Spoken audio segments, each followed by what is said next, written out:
Hello बच्चों, कैसे हो आप सब? आई होप आप सब बहुत अच्छे होंगे। आज हम पढ़ने वाले हैं फोर्थ स्टैंडर्ड की poem number 22, the Champa flower. और इसके कवि हैं रविंद्रनाथ टैगोर। तो पहले हम इस कविता के कवि के बारे में जानते हैं। ये जादुई सपनों जैसी कविता रविंद्रनाथ टैगोर ने लिखी है, जो बच्चों की मन की कल्पनाओं को बहुत सुंदर तरीके से शब्दों में बताते हैं। तो बच्चों, अब मैं आपको बताती हूँ कि इस कविता में क्या है। ये कविता एक बच्चा अपनी माँ के बारे में कल्पना करता है, वो अपनी माँ के बारे में सोचता है कि माँ जब काम करती है तब मैं माँ को चुपके से देखूं।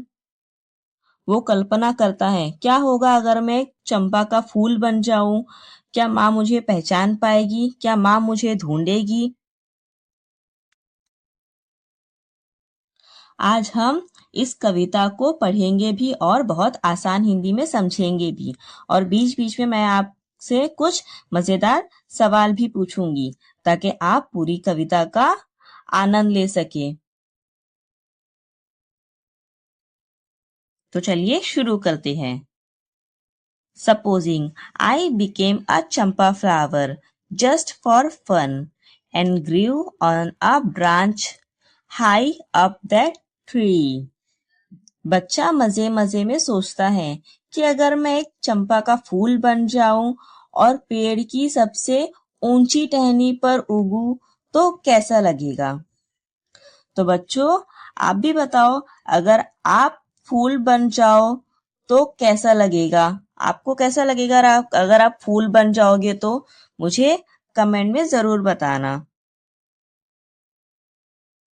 And shook in the wind with laughter and danced upon the newly budded leaves.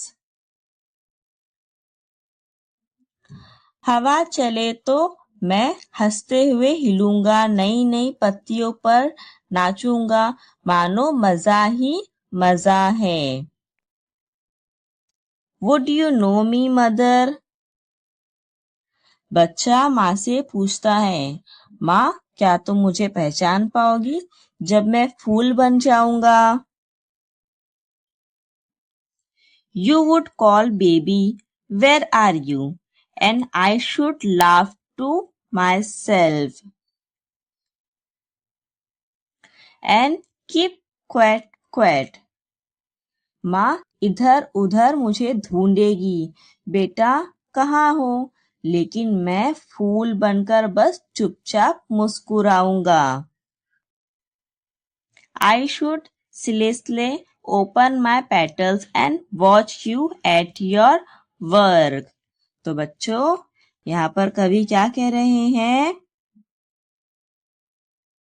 मैं अपनी पंखुड़ियां हल्का सा खोलकर छुपकर माँ को काम करते हुए देखूंगा, जैसे बच्चे छुपकर माँ को देखते हैं।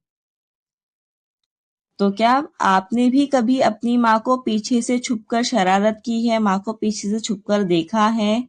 हाँ या नहीं, मुझे कमेंट में जरूर बताना। When after your bath with wet hair spread on your shoulders.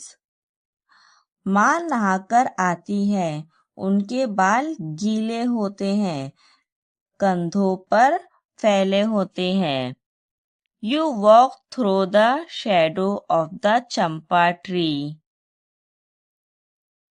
जब माँ चंपा के पेड़ की छाया से होकर गुजरती है। You walk through to the little court where you say your prayers. You would notice the scent of the flower, but not know that it came from me. माँ फूल की खुशबू महसूस करेगी, लेकिन माँ को पता नहीं होगा कि ये खुशबू उनके अपने बच्चे से आ रही है, जो फूल बनकर टहनी पर बैठा है और उन्हें चुपके से देख रहा है। When after the midday meal, you sat at the window reading Ramayan. दोपहर के खाने के बाद माँ खिड़की पर बैठकर रामायण पढ़ती है। And the tree's shadow fell over your hair and your lap. I should fling my wee little shadow. पेड़ की छाया धीरे धीरे माँ के बालों और गोद पर पड़ती है।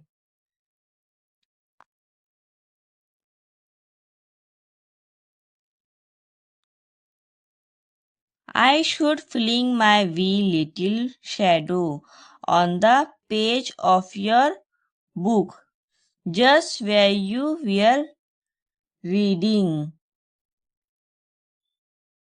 फूल बना बच्चा अपनी छोटी सी छाया माँ की किताब के पन्नों पर डाल देता है, जैसे उसे शरारत करने में मजा आ रहा हो।